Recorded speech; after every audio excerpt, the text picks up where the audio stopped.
Hello viewers, நாங்களோட Lakshmi. நீங்கள் வந்திருக்கிறது 0 லக்ஷ்மி. நம்ம தான் சீரியலோட சில கண்டென்ட்டு அடுத்த வாரம் என்ன நடக்குது அப்படின்லாம் கமெண்ட்ஸ் பார்க்குறேன். அதாவது ப்ரிடிக்ட் பண்ணுங்கள் அப்படின்லாம். பட் பாருங்கள், செலிப்ரிட்டிஸ் வந்து எவ்வளோ பிஸியாக அவங்கள வச்சுக்கிறாங்க அப்படின்ட்டு. லக்ஷ்மி பிரியா வந்து பயங்கரமாக வந்து பாக்ஸிங் பண்ணிவிட்டு அதில் டயர்டாக உட்காந்துருக்காங்க பாருங்கள். பாவமாக இருக்குல்ல. ஸோ எல்லாத்துக்குமே இந்த டயர்டு அப்படிங்கிறது இருக்கும். பாவமாக இல்லை, அவ்வளோ டயர்டாக இருக்காங்க. ஸோ இந்த இடத்துல பாருங்கள், ஒரு பயங்கரமாக ஆமை வச்சுட்டு ஒரு அழகான ஒரு அப்டேட் கொடுத்துருக்காங்க. ஆனால் சரியான ஃபைட்டருங்க ரியல் லைஃப்பில். அதே சமயம் செம்ம ஜாலியான பர்சன். நிறைய கேரக்டர்ஸ் அவங்கக்கிட்ட டிஃப்ரெண்ட்டாக இருக்குல்ல. ஸோ இங்கே பாருங்கள், ரொம்ப ஜாலியாக நம்ம ரொம்ப கோவமாக இருக்க வெண்ணிலா கூட என்ஜாய் பண்ணிகிட்ருக்காங்க.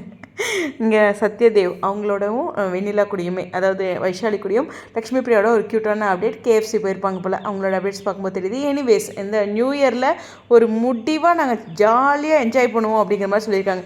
இந்த முடிவை ஏன் விகா ஃபேன்ஸ் எடுக்கக்கூடாது? அதாவது சீரியல் எப்படி இருந்தால் என்ன, நம்ம நியூ இயர் வரைக்கும் எந்த புலமும் இல்லாமல் ஹாப்பியாக இருப்போம். ஓகேவா? என்ன ரிவ்யூ வந்தாலும் நானும் ஜாலியாக பேச போகிறேங்க. நம்ம ஏன் கஷ்டப்படணும்? அந்த சீன் வந்து தானே ஆகணும் அப்படிங்கிறது தான். ஸோ இவங்கள பார்த்து தான் எனக்கும் இந்த தாட் வந்துச்சு. நான் சுவாமி சைட்லேருந்து ஒரு ஃபோட்டோ ஷூட் எதிர்பார்க்குறேன், ஒன்றும் கொடுக்க மாட்டேங்கிறாரு. என்னங்க எடிட்டிங் பண்ணுறதுக்கு அவ்வளோ நேரமாகும்? சுவாமி அழகாக இருக்கார், அப்படியே டக்குன்னு போட்டாவே நாங்கள் பார்த்துக்குவோமே அப்படிங்கிறது தான்.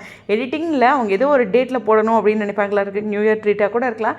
எனிவேஸ், ஒரு ஷூட் எடுத்திருந்தாங்க இல்லையா, அவருடைய முகம் கூட சரியாக தெரியாமல் இருந்தப்போ நான் அன்றைக்கி கூட குழம்பி ஒரு அப்டேட் கொடுத்தேன். அந்த அப்டேட் தான் சுரேன். அந்த அப்டேட் தான் அவரோட ஃபோட்டோ அப்டேட் நான் எதிர்பார்த்துட்ருக்கேன். எனிவேஸ், அவரோட சைட்லேருந்து வெயிட்டிங்கில் இருக்குது. ஃபர்தராக அப்டேட்டும் இல்லையே சுவாமி சைடில். அது ஒரு வருத்தமாக இருக்குல்ல. உங்களுக்கு அப்டேட் டெய்லியும் கொடுத்துக்கிட்டே இருக்கணும். சுவாமியோட மைண்ட் வைஸ் கேட்ச் பண்ணிவிட்டேன்.